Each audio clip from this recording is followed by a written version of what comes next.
How to easily spot code smells in .NET. So here's the deal. Bad code is like bad smell. You don't always notice it at first, but it'll sneak up on you, and when it does, well, let's just say it's not pleasant. So if you're a developer working in .NET and C#, you need to know how to sniff out these code smells before they turn into a full-blown stink bomb that tanks your project. So whether you're new or seasoned, understanding code smells can save you and your team hours of debugging and future headaches.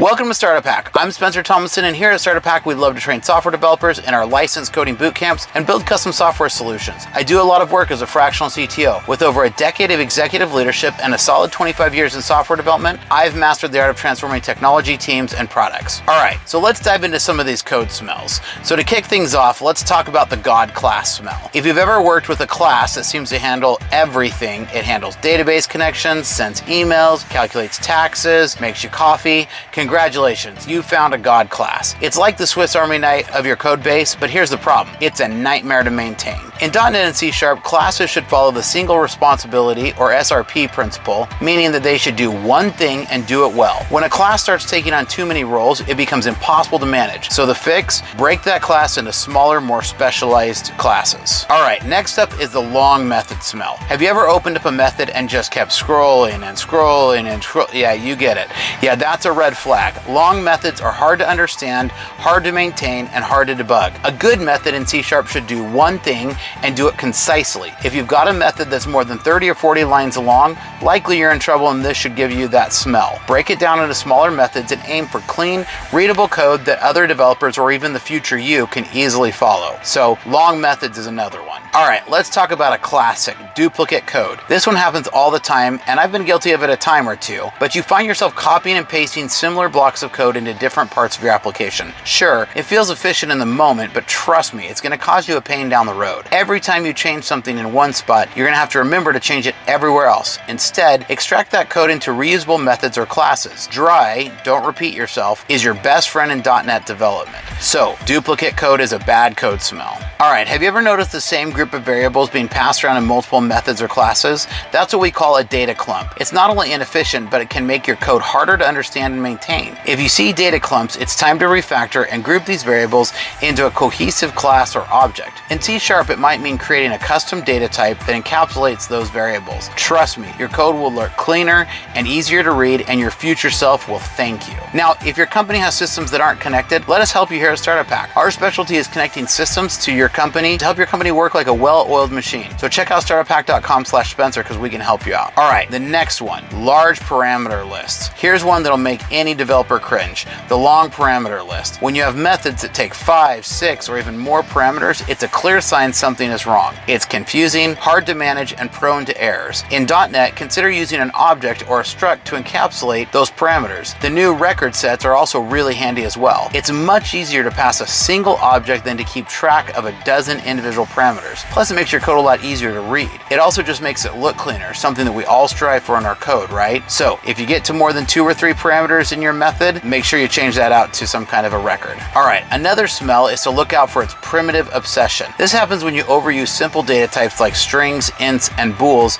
instead of creating more meaningful abstractions. For example, if you're passing around a string to represent an email address, why not create an email class that encapsulates validation and formatting? In C#, this can drastically improve code readability and reduce the likelihood of mistakes. Sometimes being obsessed with primitives is a bad thing, so level up your code by creating custom types when needed. Especially on modern processors, this can handle it really well. We think that we're doing a favor to the performance by sticking with some of these primitive data types, but really it's much more readable and more flexible in the future to build out an object that you can then add a lot of properties and a lot of validation and other things to. All right, the next one. I see this especially with a lot of juniors. Let's talk about everyone's favorite culprit, the overused switch statement. It's tempting to rely on switch statements for everything, especially when you're first learning to code. But in the long run, this can lead to a bloated, hard to maintain code base. In C#, consider using polymorphism or a strategy pattern instead. It allows for more flexible and extensible code, so you're not constantly adding more cases to your switch statement. And trust me, it looks way more professional when you hand it off to your team. Now, here's a term that sounds painful, and trust me, it is. Shotgun surgery happens when a small change requires you to modify a bunch of different classes or methods. In a well-structured code base, changes should be isolated. If you find yourself making tiny edits in half a dozen places just to implement a small feature, it's time to rethink your architecture. Refactor your code so that related functionality is grouped together. It'll save you time and reduce the risk of introducing bugs. Now, feature envy occurs when a method in one class seems overly interested in the details of another class. You know, when one class keeps dipping into another class's properties and methods, it's a sign that functionality is misplaced. In C#, this often indicates that the behavior should be refactored into the class it's most closely related to. By moving the behavior to where it logically belongs, you'll make your code more intuitive and easier to maintain. It's all about keeping things in the right place. Now, consistency is key in coding, and inconsistent naming conventions are one of the quickest ways to confuse your team and your future self. Ever try to debug code where some methods are in camel case and others are in Pascal case, and variable names like a toddler smashed in the keyboard? Yeah, it's not fun. Stick to a naming convention in your .NET and C# code and keep it consistent throughout the project. This one's easy to fix, but it makes a huge difference in the overall readability and professionalism of your code.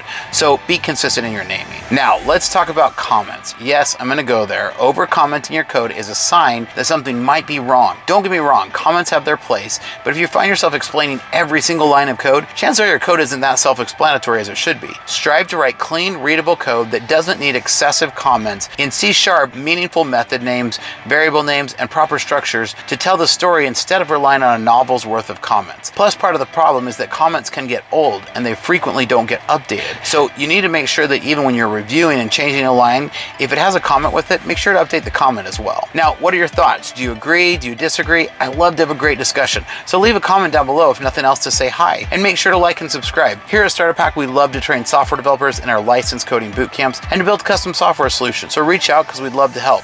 Hit the link down below or check out starterpack.com today.